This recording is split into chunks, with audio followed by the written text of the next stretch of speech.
Hi, my name is Karen. I have been in group 3 for the discussion modules, so hello group 2 for our portrait presentation. Um, I teach middle school art and I have just 7th and 8th graders at my middle school. I teach a portrait unit every other year, so I kind of flip my curriculum back and forth. And I really enjoy teaching the portraiture unit. The students are really engaged. I get some really good work from them. But in hindsight, I think that the portraits that I expose them to are just kind of cursory, and I'd like to go a little deeper. Um, but what inspired me to become interested in my topic was some of the reactions I get from the students, and this is toward work in general, but specifically in the portraiture. They, as middle school students, usually prefer things that look real over things that are more abstract. They tend to think that the tighter paintings or drawings demonstrate more skill, and they're very interested in that. They want to make drawings that look real, and they seem to identify with it.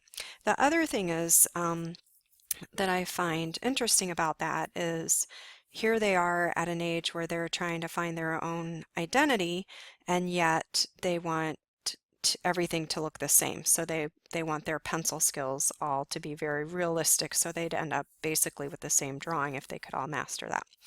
I hope that's understandable, kind of abstract. But anyway, so I show them some portraits and we look at some fairly traditional ones and then we look at some more contemporary ones. And so I get these strange reactions from them. So in the course of studying the portraits for our class, I've become interested in the idea of beauty behind these women and how that concept has changed over time. So for my selected portraits right now, um, the first one I'm going to show you is this one, Vanitas, and it's by Clara Peters. She was a Flemish painter, and a Vanitas painting is one that has symbols of mortality and the sort of folly and pursuing worldly pleasures. So she's got a lot of these symbols in her picture in the background. For instance, the bubble is going to pop any second and it reminds us that we're here only temporarily.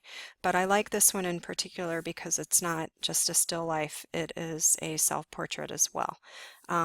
So I put that, I'm going to include that just kind of as a frame of reference for Vanitas and as one of the older paintings. The next one I would like to show you is one from the Art Institute of Chicago, and it's called Portrait of Constance Pipelet. And the first time I saw this picture, I just loved it. I thought it was so beautiful.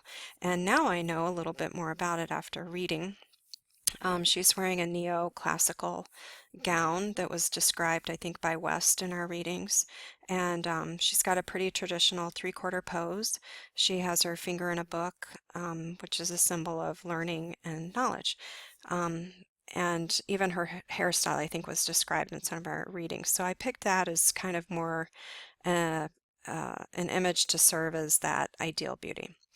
Then I jump. So this is where I'm having a little bit of trouble sort of in a time sequence because I jump quite far forward.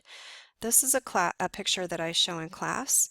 This is Into the World There Came a Soul Called Ida, and it's by Ivan Albright, who is a Chicago artist. So this is also at the Art Institute of Chicago.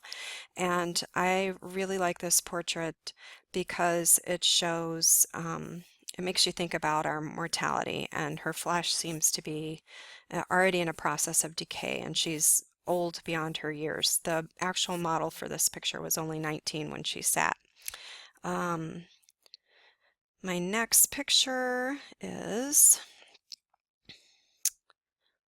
let's see, we'll look at the John Singer Sargent. So we read about this in class, and I'm choosing this one for my project because of the controversy around it. And she's so beautiful. I mean, she's almost like a sculpture to me. She looks cold and marble-like. Um, and I think the students will enjoy learning about the controversy around that. and that she was just such a beautiful person at that time. I included this one because it sparked such a conversation in our module on the idea of beauty, and it had us looking at beauty beyond skin deep. So looking at different standards of beauty and sort of expanding that idea. And this got me thinking back to my old roots. I have a double major in philosophy, and thinking about what the actual definition of beauty is, even as far back as Plato. So I'm doing a little bit of research on that I'd like to bring into my paper. I like this portrait by Otto. I'm not sure how to pronounce his last name, Dix, and it's a picture of a journalist, and he said, I have the quote in my annotation, um, he said that she's representative of an epoch concerned not with the outward beauty of a woman, but rather with her psychological condition. And I like that a lot for this paper. I think it really goes with what I'm going to try to talk about, which is a shift from an appreciation for outward beauty toward inner beauty. I also have this portrait by Cindy Sherman, and this is not a self-portrait. Cindy Sherman is the model in her work, and she dresses herself up in costumes, but they're not really about her and about her identity.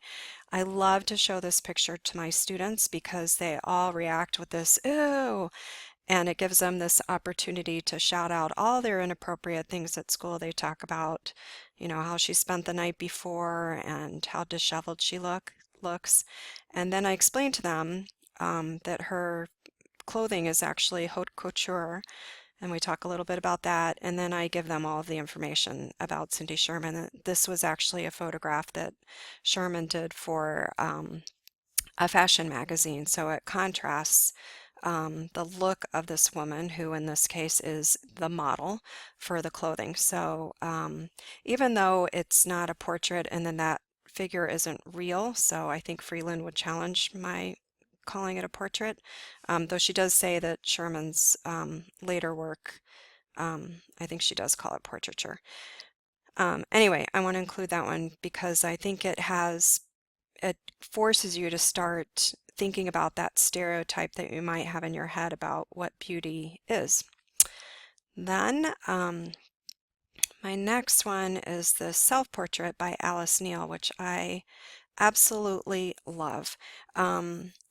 I feel like she is just letting it hang out, and there she is, and it's kind of, she has this look on her face like she's looking at you and saying, yeah, what of it?